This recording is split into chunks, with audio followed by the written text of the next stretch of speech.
Hi, my name is Sandeep Raghuvanshi, and today we are going to together look at some of the details for cost per minute.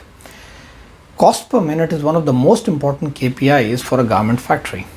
Accurate estimation of cost per minute for a given order allows the factory to not only take into account the site specific and factory specific parameters such as the wage levels and skill levels, but it also allows the factory to take into account the order specific parameters such as the complexity of the order, the peak efficiency possible, and the learning curve. So what is cost per minute and how is it calculated? Now cost per minute is all the costs that are directly attributable to the order execution divided by the total standard minutes produced. Now what is the total cost attributable is together the sum total of two parameters.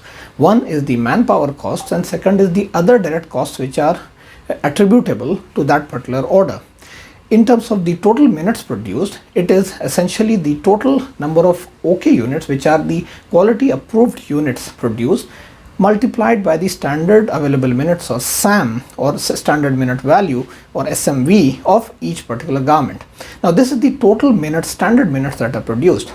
Now it is important to remember that the actual minutes spent will normally never be equal to the standard minutes available because the efficiency is, in very rare cases it is 100%, normally it is never 100%.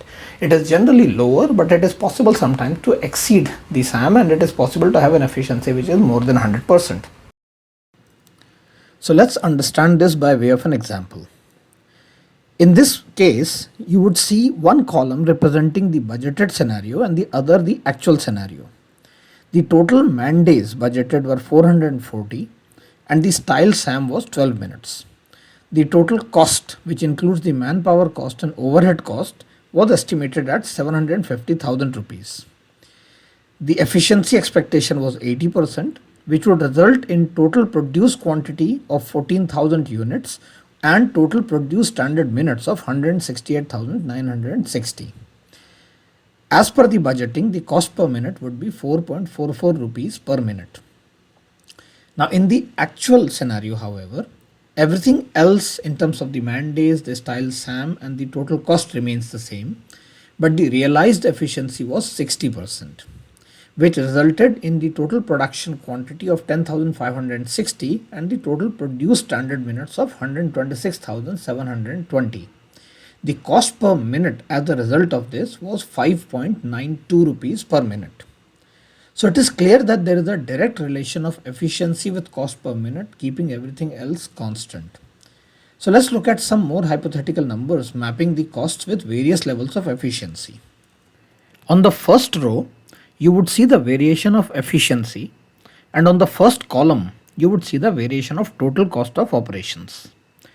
As you can observe that if we go down any column, that is for a fixed efficiency level, the cost per minute rises along with increase in total cost of operations.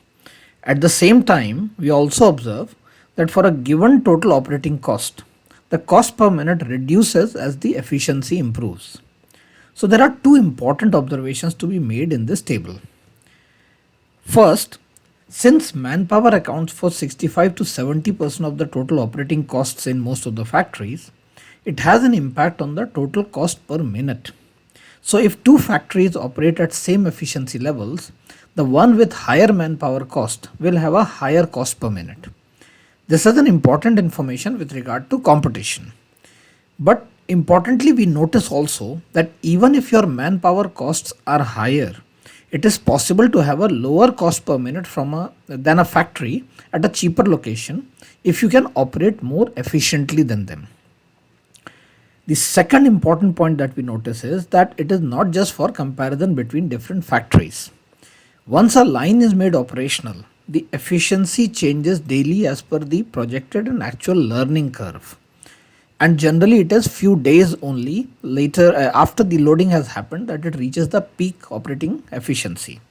And hence the cost per minute of production also changes on a daily basis along with the change of the efficiency.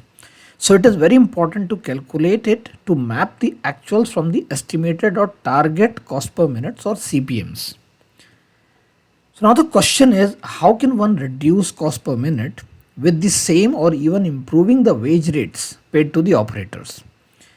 The good news is that there are many areas that can be targeted, and companies can reduce their costs by anywhere from 10% to 30% or even more. Let's look into what are those various components of efficiency and operating costs in a factory. In order to analyze this and to uncover the opportunities of intervention to reduce the cost per minute, we will first build a mental map of all the different drivers that impact the cost per minute, and then in subsequent courses we will tackle each one of them in detail.